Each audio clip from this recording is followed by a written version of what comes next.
Hi friends, இது நம்ம cinema வேட்டை. இந்த சினிமா வேட்டையில் இன்றைக்கி நம்ம பார்க்க இருப்பது கேப்டன் விஜயகாந்த் நடித்த இட் மூவிஸ் ஒரு சிலது பார்ப்போம். அதற்கு முன்னாடி நம்ம சேனலை சப்ஸ்கிரைப் பண்ணாதவங்க சப்ஸ்கிரைப் பண்ணிக்கோங்க. உங்கள் ஃப்ரெண்ட்ஸுகளுக்கும் ஷேர் பண்ணுங்கள். வாங்க வீடியோக்குள்ளே போகலாம்.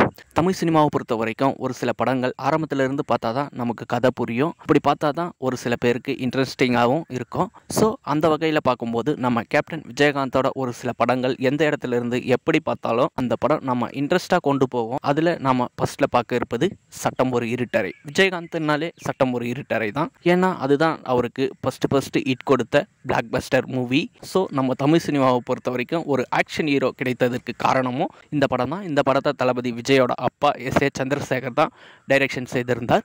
இந்த படம் எந்த இடத்துல இருந்து எப்படி பார்த்தாலும் அதனோட கதை, திரைக்கதை எல்லாமே சூப்பராக கொண்டு போயிருந்தாங்க. அடுத்து லியாகத் அலிகானோட டைரக்ஷனில் நம்ம கேப்டன் விஜயகாந்த் நடித்த ஏஐ ஜாதி, இந்த படத்தில் விஜயகுமார் நடிச்சிருப்பார். மன்சூர் அலிகான் எல்லாரும் சேர்ந்து நடிச்சிருந்தாங்க. ஸோ இந்த படத்தில் வந்த ஒவ்வொரு சீன்ஸும் ஒவ்வொரு சாங்ஸும் வேறு லெவலில் இருந்துச்சு. எப்படி ஏழைகளின் தோயன் நாம் சொல்கிறோமோ விஜயகாந்தை, அந்த அளவுக்கு தான் இந்த படத்தில் எடுத்து காட்டியிருந்தாங்க. மக்களோடு மக்களாக சேர்ந்து அவங்களோட கஷ்டத்தை புரிஞ்சிக்கிட்டு அந்த அளவுக்கு வழி நடத்தி கொண்டு போனாங்க இந்த திரைக்கதையை. ஏழை ஜாதி ஏழைகளின் தோயனாக வாழ்ந்திருந்தார் இந்த படத்தில் நம்ம கேப்டன் விஜயகாந்த். நெக்ஸ்ட் நாம் பார்க்க இருப்பது ஊமை விழிகள். இந்த படத்தை ஆபாவனன் கதையை எழுத அரவிந்த்ராஜ் டைரக்ஷன் செய்திருந்தார். இது ஆபாவனனோட திரைப்பட கல்லூரியிலிருந்து அவங்க யங்ஸ்டர்ஸ்லாம் டைரக்ஷன் பண்ண படம் தான். இந்த படத்தில் விஜயகாந்த் முதன்மையான கதாபாத்திரத்தில் நடிச்சிருந்தார். மற்ற நடிகர்கள் அருண் பாண்டியன், கார்த்திக், ஜெய்சங்கர், விசு, மலேசியா வாசுதேவன், ரவிச்சந்திரன், வாகை சந்திரசேகர்னு ஒரு நட்சத்திர பட்டாளமே நடிச்சிருந்தாங்க. இது ஒரு த்ரில்லிங்கான மூவி. இந்த படத்தை பீட் பண்ணுறதுக்கு இன்னும் எந்த படமும் வரலன்னு தான் சொல்லி ஆகணும். அந்த அளவுக்கு நேர்த்தியான திரைக்கதையாக அமைச்சிருந்தாங்க இந்த திரைப்பட கல்லூரி மாணவர்கள் இந்த ஊமை விழிகள் படத்தை. ஏவிஎம் ப்ரொடக்ஷன்ஸில் எம் தியாகராஜனோட டைரக்ஷனில் நம்ம கேப்டன் விஜயகாந்த் போலீஸ் கதாபாத்திரத்தில் நடித்த திரைப்படம் தான் மாநகர காவல். ஒரு போலீஸ் அதிகாரியாக எப்படி இருக்கணுன்றதுக்கு இந்த படம் முன் உதாரணமாக இருக்கும். அந்த அளவுக்கு தான் நம்ம கேப்டன் நடிச்சிருந்தார் இந்த படத்தில். இந்த படத்துக்கு சந்திரபோஸ் தான் இசையமைச்சிருந்தார். ஹீரோ விஜயகாந்துக்காக தனியாக ஒரு பிஜிஎம், வில்லனா நடித்த ஆனந்த்ராஜுக்காக தனியாக ஒரு பிஜிஎம்னு பிரித்து போட்டு திரைக்கதைக்கு ஏற்ற மாதிரி இசையை கொடுத்துருந்தார். ஸோ தப்பு பண்ணுறவங்க எவ்வளோ பெரிய ஆளாக இருந்தாலும், அது யாராக இருந்தாலும், மந்திரியாகவே இருந்தாலும் எதிர்த்து கேள்வி கேட்கணும். பிரதமராக இருந்தாலும் எதிர்த்து பேசுகிற மாதிரி தான் நம்ம கேப்டன் விஜயகாந்த் இந்த படத்தில் நடிச்சிருந்தார். அடுத்து ஆர்கே செல்வமணியோட டைரக்ஷனில் புலன் விசாரணை என்ற திரைப்படத்தில் நடித்தார். இது ஆர்கே செல்வமணியோட ஃபஸ்ட் மூவி. எந்த ஒரு டைரக்டர்கிட்டையும் அசிஸ்டன்ட் டைரக்டராக ஒர்க் பண்ணாமல் ஸ்ட்ரெயிட்டாக பண்ண படம் தான் புலன் விசாரணை. இளம் இயக்குநர்களுக்கு வாய்ப்பு கொடுக்கறதுல நம்ம கேப்டனை மிஞ்ச முடியாது. அந்த அளவுக்கு தான் இந்த கதை மேலே நம்பிக்கை வச்சு நம்ம கேப்டன் நடித்து கொடுத்துருந்தாரு. இந்த படத்தில் விஜயகாந்துக்கு வில்லனா சரத்குமார் நடிச்சிருந்தார். படமும் வெளியே வந்து பெரிய அளவில் ஹிட் கொடுத்தது. இதே கூட்டணி மீண்டும் இணைந்த படம் தான் கேப்டன் பிரபாகரன். இதுதான் நம்ம கேப்டன் விஜயகாந்தோட 100வது படம். இந்த படத்தில் தான் வில்லனாக மன்சூர் அலிகான் அறிமுகமானார். சரத்குமார் இந்த படத்தில் ஒரு கெஸ்ட் ரோல் பண்ணியிருப்பார். ஸோ எந்த ஒரு ஹீரோவுக்கும் 100வது படம் அந்த அளவுக்கு அமையாது. நம்ம கேப்டன் விஜயகாந்தை பொறுத்த வரைக்கும் 100வது படம் மாபெரும் பெருமளவில் வெற்றி பெற்றது. இந்த கேப்டன் பிரபாகரன் படத்திலிருந்து தான் நம்ம விஜயகாந்தை கேப்டன் சொல்ல ஆரம்பித்தோம். அந்த அளவுக்கு பேர் வாங்கி கொடுத்த படம். அடுத்து அரவிந்த்ராஜோட டைரக்ஷனில் நம்ம கேப்டன் விஜயகாந்த் நடித்த திரைப்படம் தான் உழவன் மகன். இந்த டபுள் ஆக்ஷனில் நடிச்சிருப்பார் நம்ம கேப்டன். இந்த படத்தில் ரேக்லா ரேஸ்லாம் இந்த படத்தில் காட்டியிருப்பாங்க.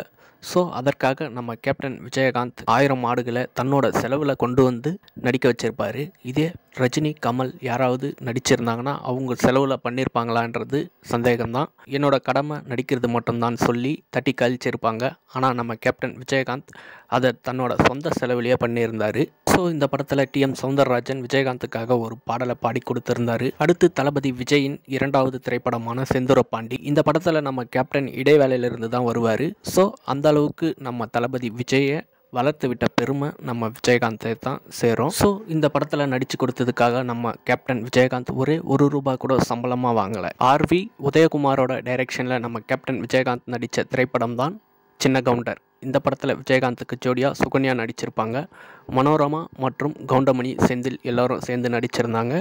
ஏற்கனவே காமெடி நடிகர் 2 பேர் இருக்கிறதுனால வடிவேலை நிராகரிச்சிட்டாரு டைரக்டர். ஸோ இருந்தாலும் நம்ம கேப்டன் விஜயகாந்த் தன்னோட சொந்த செலவில் என்னோட சம்பளத்திலிருந்து காசு கொடுக்குறேன்னு சொல்லி அவர் கூடவே வர மாதிரி ஒரு கேரக்டர் கொடுத்து நடிக்க வச்சுருந்தாரு.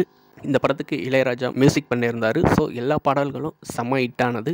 இன்றைக்கி வரைக்கும் இந்த படத்தை பற்றி இந்த அளவுக்கு நாம் பேசுகிறோன்னா அதற்கு காரணம் இளையராஜாவோட மியூசிக் தான். அடுத்து நாம் பார்க்க போகிற படம் என்னாசை மச்சான். சுந்தர்ராஜன் தான் டைரக்ஷன் செய்திருந்தார். முரளி விஜயகாந்துக்கு தம்பியாக நடிச்சிருந்தார். விஜயகாந்துக்கு ஜோடியாக ரேவதி நடிச்சிருந்தாங்க. ஸோ இந்த படத்தில் வந்த அனைத்து பாடல்களும் வேறு லெவல் ஹிட் அடித்தன.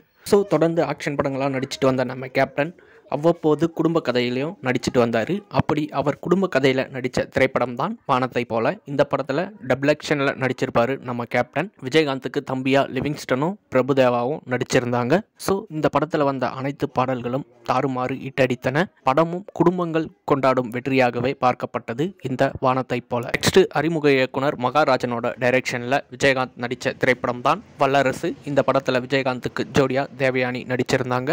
ரகுவரன் மற்றும் மன்சூர் அலிகான் இந்த படத்தில் சேர்ந்து நடிச்சிருந்தாங்க. வில்லனாக டைரக்டர் பி வாசு இந்த படத்தில் நடிச்சிருந்தாரு. சும்மா பக்கா ஆக்ஷன் மூவி தான் இந்த வல்லரசு. இந்த படம் ரிலீஸ் ஆகி பிளாக் பஸ்டர் மூவியாக வெற்றி பெற்றது. ஸோ நம்ம கேப்டன் எத்தனையோ படங்களில் டபுள் ஆக்ஷனில் நடிச்சிருக்காரு. முதன்முறையாக 3 வேடங்களில் நடித்த திரைப்படம் சிம்மாசனம். இந்த படத்தை ஈஸ்வரன் தான் டைரக்ஷன் செய்திருந்தார். இந்த படத்தில் விஜயகாந்துக்கு ஜோடியாக குஷ்பு நடிச்சிருந்தாங்க. ஸோ இந்த படம் எதிர்பார்த்த அளவு வெற்றியை கொடுக்கவில்லை என்றாலும் 2 விஜயகாந்தும் ஃபைட் பண்ணுற சீன்ஸ்லாம் ரொம்பவே அற்புதமாக இருந்தது. அடுத்து கே பாக்யராஜோட டைரக்ஷனில் விஜயகாந்த் நடித்த திரைப்படம் சொக்கத்தங்கம். அவர் மனசுக்கு ஏற்ற மாதிரி தான் சொக்கத்தங்கம்ன்றத இந்த படத்தில் காட்டியிருந்தாங்க. இந்த படத்தில் விஜயகாந்துக்கு ஜோடியாக சௌந்தர்யா நடிச்சிருந்தாங்க. ஸோ இந்த படத்தில் நீண்ட நாட்களுக்கு பிறகு கவுண்டமணி செந்தில் காம்பினேஷன் காமெடி நல்லாவே ஒர்க் ஆகிட்டு இருந்தது.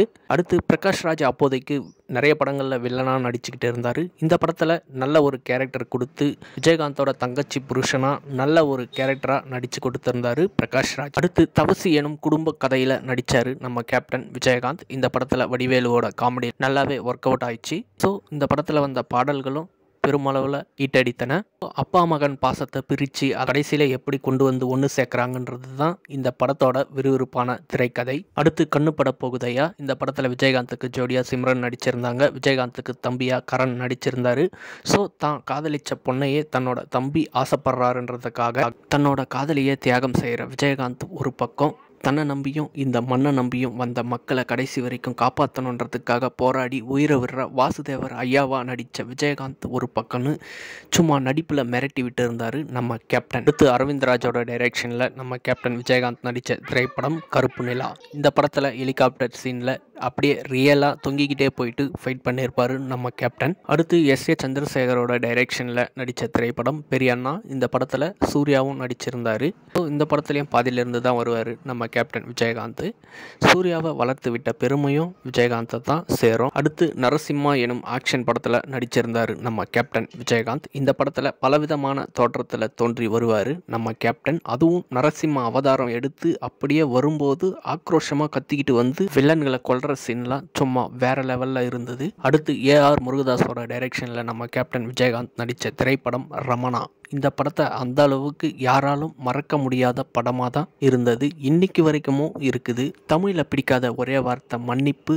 அடுத்து கவர்மெண்ட் ஹாஸ்பிட்டலில் நடக்கிற கொலை இதனோட அட்டூழியங்களை எடுத்து காட்டுற விதம்னு மொத்தமாக அழகாக தெளிவாக எடுத்து காட்டியிருந்தார் ஏஆர் முருகதாஸ். ஊழல் பண்ணுற அதிகாரிகளுக்கு ஒரு பாடமாகவும் இருந்தது இந்த படம். அடுத்து கிளைமேக்ஸில் வச்ச சீன், நம்ம கேப்டன் விஜயகாந்த் இறந்து போகிற மாதிரி வச்ச அந்த சீன் சும்மா வேறு லெவலில் இருந்தது. ரீசெண்டாக நம்ம கேப்டன் விஜயகாந்த் இறந்த போதும் நிறைய பேர் இந்த ரமணா படத்தோட கிளைமேக்ஸில் விஜயகாந்த் பேசுகிற அந்த வசனத்தை தான் நிறைய பேர் ஸ்டேட்டஸாகவும் வச்சுருந்தாங்க. ஓகே ஃப்ரெண்ட்ஸ், இது வரைக்கும் நாம் பார்த்தது விஜயகாந்தோட படங்களில் எந்த இடத்துல இருந்து பார்த்தாலும் போர் அடிக்காத சீன்ஸில் வர படங்களை தான் நாம் பார்த்தோம். இன்னும் நிறைய படங்கள் இருக்குது.